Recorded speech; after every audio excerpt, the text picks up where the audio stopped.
yang mana mereka memang bermain demi lencana di dada. Saya bagi sedikit inside story lah. Selepas diorang ni habis, beberapa jam selepas aksi di Bujalil, semua terbang ke negara masing-masing. Wow.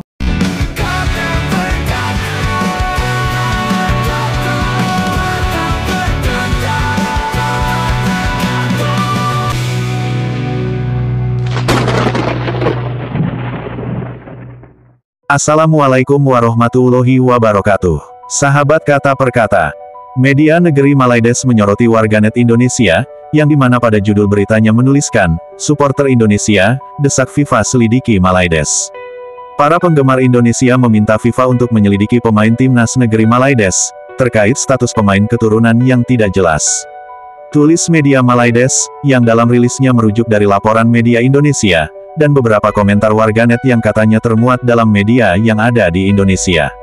Namun jika dari media Indonesia yang menjadi rujukan media Malaides, tidak disebutkan secara jelas dalam berita media negeri Malaides, sumber dari berita tersebut, yang sepertinya memang sengaja disembunyikan untuk menggiring opini warganet negeri Malaides untuk menghujat Indonesia.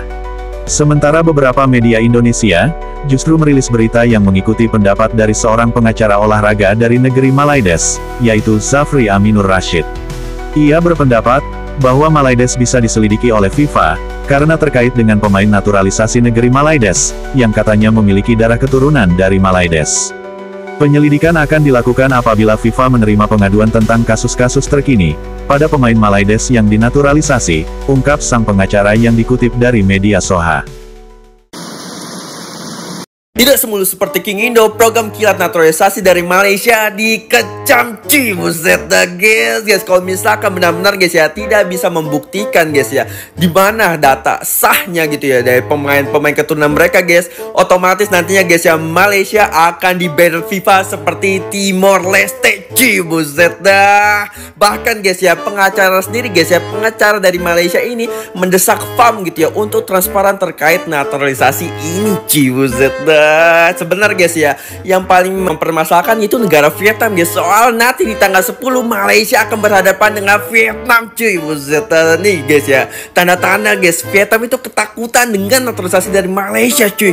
Soalnya guys ya, pemain gacor-gacor banget guys. Ada dari Argentina, Spain, dan juga dari Brazil. Gokil nggak tuh? Buset dah ya, semoga aja guys ya, kita sebagai negara tetangga yang ngedukung aja, semoga aja Malaysia nggak di-ban FIFA.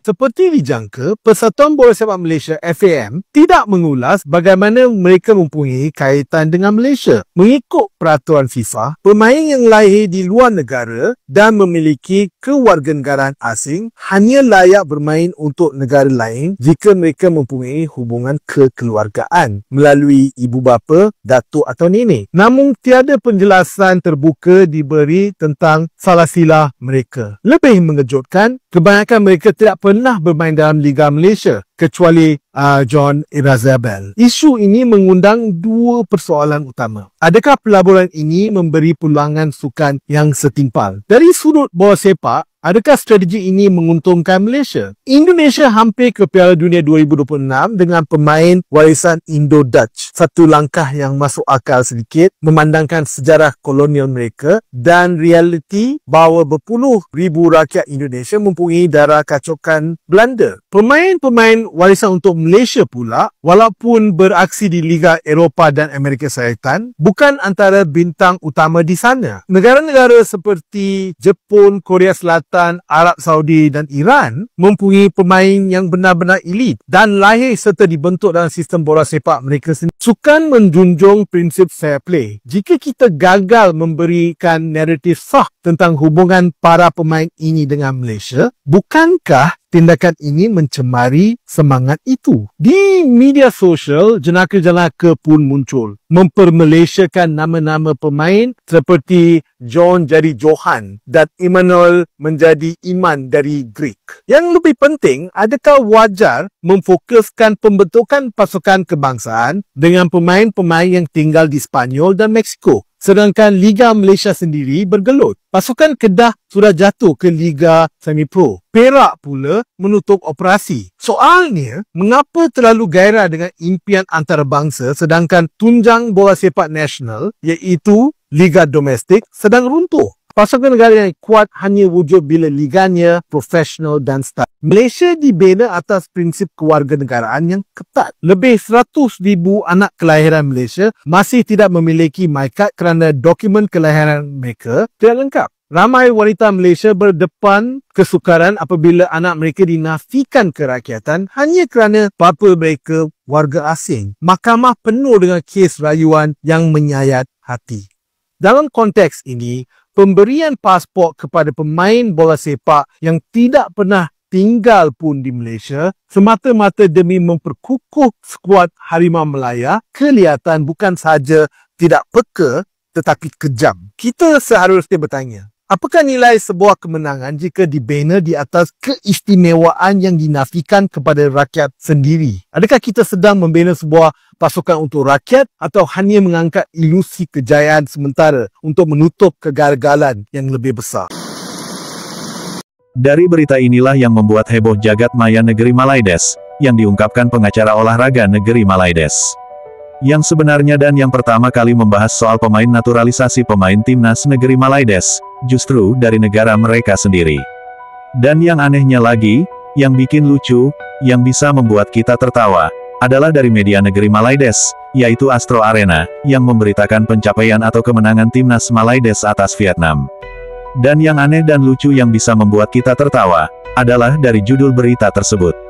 Yang bertuliskan, 5 pemain Malaides abroad pulang awal ke negara masing-masing selepas pesta gol. Mengapa Astro Arena menuliskan judul berita seperti itu, yaitu, 5 pemain Malaides abroad pulang awal ke negara masing-masing selepas pesta gol. Yang itu berarti bahwa para pemain timnas negeri Malaides yang baru dinaturalisasi, memanglah bukan warga Malaides, yang berketurunan dari negeri Malaides.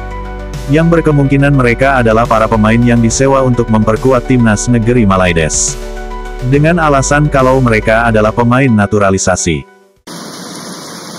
Sebenarnya semua kena tahu mereka ni datang 1 Jun.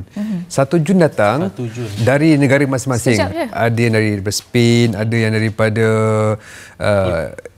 Amerika Selatan macam Argentina, Brazil dan sebagainya. Okay, kita ambil contoh Facundo Garces dan juga John Irazabal. Sampai 1 Jun perlu buat recovery 1-2 hari. Lepas tu baru start training yang lebih intensif. Jadi saya rasa ada lebih kurang 5 ke 6 hari sebelum ke perlawanan. Tetapi apa yang ditunjukkan, bagi saya amat mengagumkanlah. Sebab mereka berjaya mengatasi masalah cuaca, masalah time different. Sebab South America dengan kita beza 12 jam. Yes, betul. Dan juga paling penting gaya permainan bola sepak Asia Tenggara itu. Ditambah pula suasana di Stadium Nasional Bukit Jalil. Saya rasa ini pengalaman yang berbeza yang mereka lalui dengan Chan yang dari awal sampai habis yang saya rasa tak ada dekat dia punya kelab sebelum ini. Jadi itu yang mereka dapat atasi dengan baik bagi saya. Bermain di padang yang berbeza juga itu satu benda yang memainkan peranan penting sebagai seorang pemain bola sepak.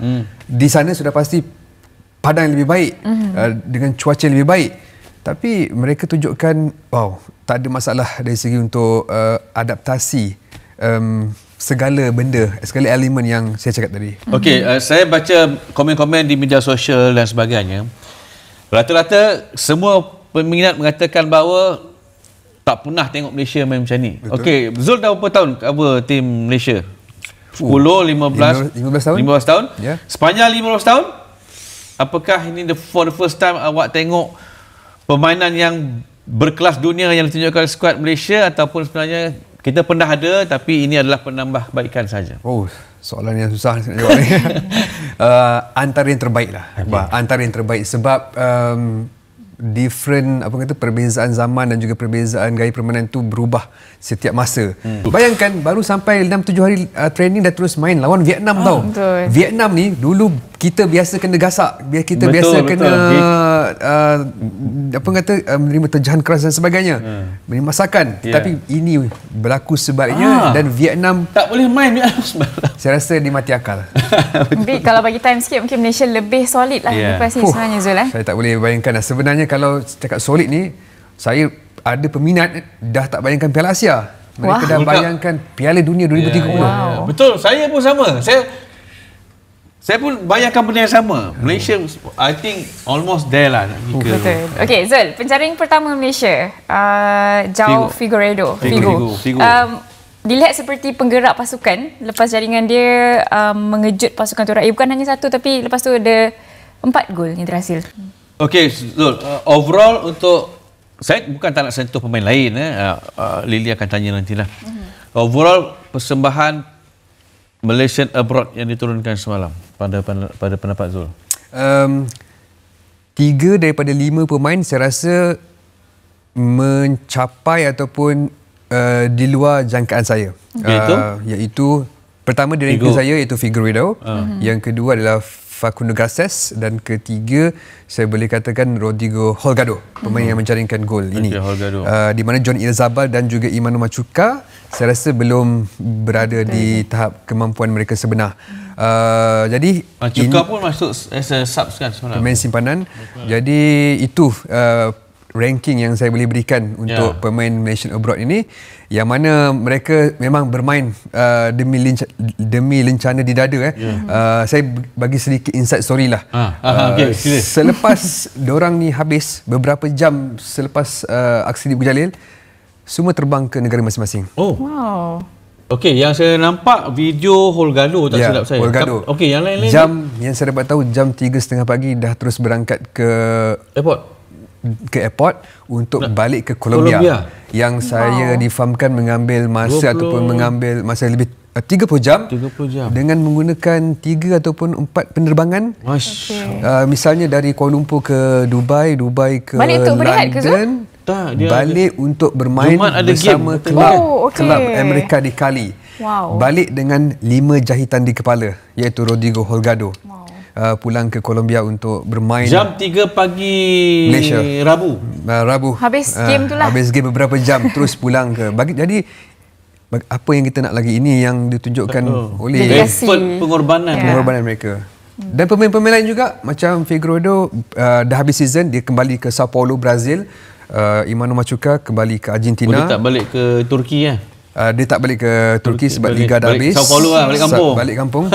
Sao Paulo. Dan lain-lain semua balik ke negara masing-masing. Hector Havel balik ke Amsterdam sebab dia tinggal di Amsterdam walaupun dia main di Portugal. Maknanya semua dah tak ada sini ni. Semua pemain dia Malaysia dah balik.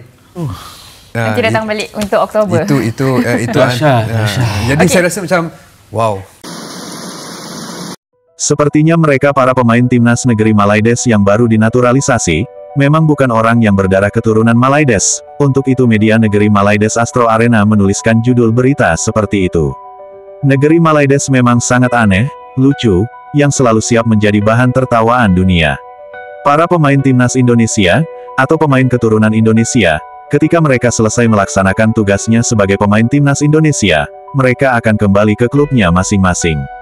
Bukan ke negaranya masing-masing, karena negara mereka adalah negara Indonesia. Mereka selalu mentertawakan Indonesia, menyinggung Indonesia, bahkan menghina Indonesia, yang timnasnya berwajah Belanda, walaupun sudah dijelaskan dengan detail, bahwa mereka adalah pemain keturunan yang berdarah Indonesia, dari kakek dan neneknya. Namun apa yang dilakukan Indonesia, Malaides pun pasti akan ikut melakukannya, yaitu dengan memperbanyak pemain naturalisasi dari berbagai negara, yang tak jelas asal-usul keturunannya. Akan tetapi, yang tampak terlihat dalam timnas negeri Malaides, malah bagaikan timnas PBB. Cukup sekian video kali ini. Terima kasih. Sampai jumpa lagi.